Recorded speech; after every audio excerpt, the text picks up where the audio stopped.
حبايبي، مساء الخير عليكم. حابة النهاردة أقدم لكم مخلل جزر طعمه خطير خطير خطير. مخلل جزر بيتي كده ونضيف من غير مادة حافظة ومن غير بقى المواد اللي بيحطوها في الجزر عشان يستوي بسرعة ويتاكل كمان أسبوع ولا كمان 10 أيام. دي بيحطوا لها مادة صعبة كده على المعدة، لكن ده جزر بيتي حلو نضيف ومضمون وهيعجبكم قوي. يلا بينا نشوف طريقة مخلل الجزر. بص حبايبي، بجيب الجزر بالشكل دوت بقطعه كده صوابع. عايزة تقطعيه طرنشات كده براحتك، عادي قطعيه براحتك خالص. هتاكليه، هتفتحي عليه بعد فترة 2-3، قطعيه غليظ كده تخين يعني، اوكي. ولكن هتاكليه بعد 3 أسابيع شهر، تعملي له رقيق زي ده كده. اتفقنا؟ يعني كل ما المدة عايزاها ترققي تصغر، يعني رققي الجزر.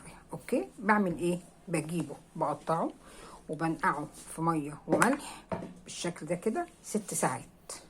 ليه بقى 6 ساعات؟ عشان كلنا عارفين ان الجزر مسكر، فال6 ساعات دول يطردوا الطعم المحلول بتاع الجزر، السكر بتاع الجزر. هنحط عليهم ميه وملح ل6 ساعات، وبعد كده اشطفه حلو واقوم حطاه في ميه زي دي. اوكي، مده 2-3. المهم على ما تجهزي حاجتك نقوم نعمل ايه؟ ده كده طريقه الجزر قبل ما ما هنعبيه. نجيب ليمون طرنشات بالشكل دوت، وهيستوي هو ني بس هيستوي فيه وهيتاكل ويبقى طعمه حلو قوي. ونحط عليه تقريبا معلقه عصفر. العصفر بيبقى حلو قوي في المخلل بتاع الجزر، زي ما بنحطه على الزيتون كده والليمون. اوكي، ونجيب بقى المفاجاه الكبرى بقى، توم. نخلله صحيح كده مع الجزر، طعمه بيبقى خطير جدا جدا ومفيد. ولما بيتخلل المادة اللي بتعمل انتفاخ بتروح منه.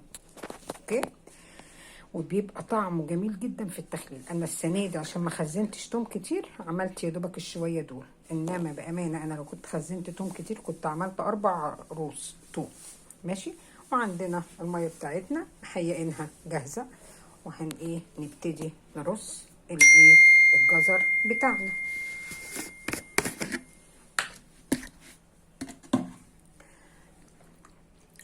نحط شويه جزر بالشكل دوت اهو.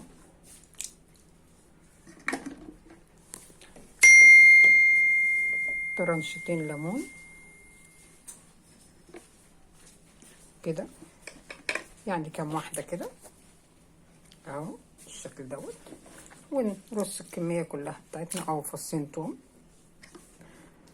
انا بقول لكم زعلانه جدا ان انا ما خزنتش توم كتير. السنه الجايه هخزن توم كتير عشان هحط توم مخلل في الزيتون والجزر والليمون في كل حاجه، عشان التوم المخلل طلع ليه قيمه غذائيه عاليه جدا للجسم. ليمون، كام فص توم، جزر كده بالشكل ده، وادوس جامد عشان ما يبقاش فيه مساحه وما ياخدش معايا برطمانات كتير كده، وفي نفس الوقت عشان ما يبقاش فيه فراغ في البرطمان. اوكي كده بالشكل دوت.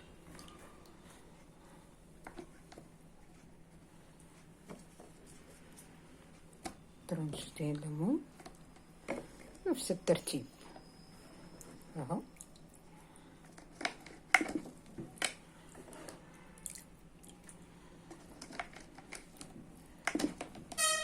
كده، وتزق جامد برضو عشان ما ياخدش منك مساحة. توم، جزر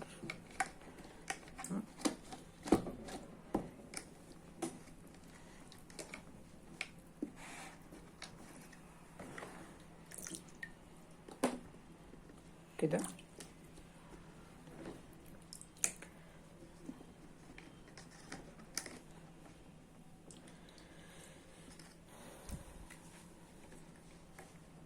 ونرص على وش الايه الشكل دوت، علشان ما يربيش طبقة بيضة اهو كده. حلو قوي. نحط شوية جزر تاني، استنى عشان في مكان فاضي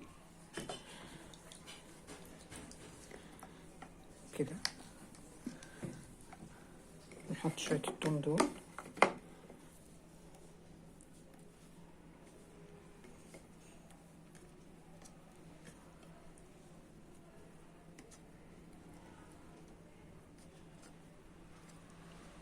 طبعا التوم على الوش كلنا عارفين ان هو بيحمي المخلل من الطبقة البيضاء. اوكي كده. واقوم ظابطة مية الحياء بتاعتي. لو عايزين هقولها تاني، لو عايزين تظبطوها ببيضة سليمة افضلي حيقي في المية وحطي البيضة. لما تلاقي المية عامت على وش البيضة، عامت على وش المية، يبقى الحياء بتاعك مظبوط. بس خدي بالك ان هي تكون بيضة مش فاسدة. لكن انا بظبطه بحياء اللي انا متعودة عليه. بدوق المية، لو لقيت ملحها زيادة سن عن عن ملح الاكل اللي انا متعودة عليه، يبقى هو ده الحياء الحلو بتاعي. ماشي. خدوا بالكم المية لا تبقى عذبة ولا تبقى حادقة قوي. في كلتا الحالتين المخلل هيبوظ منك. لازم تظبطي الملح بتاع الميه. اهم عامل في نجاح المخلل انك تظبطي ميه الملح بتاع الميه. اوكي. وعبيت الميه بتاعتي كلها وقفلت البرطمان، وبكده ابقى عملت مخلل الجزر بالطريقه الحلوه ديت. جميله صدقوني. شوفوا بقى تفتحوا عليها بعد شهر لو هتاكلوه على طول. مش هتاكلوه، ممكن يقعد من السنة للسنة بس ما يتفتحش عليه خالص. اوكي. يعني ممكن تعملوا كمية كبيرة، واحد تفتحوه بعد شهر، بعد كده الباقيين براحتكم خالص. المهم ان الجزر بالذات بيقعد من السنة للسنة، ما بيجرالهوش حاجة لو ما دخلهوش هوا وقافله عليه حلو ومملحة ميتك حلو وحاطة المية للاخر خالص. ما تسيبيش فراغ في البرطمان خالص. اوكي. شفت طريقة حلوة بقى ان هم بس لو برطمانك حلو، يعني ان احنا علشان نضمن موضوع الهوا دوت ما يتعملش، بميل البرطمان بتاعي كده بالشكل ده.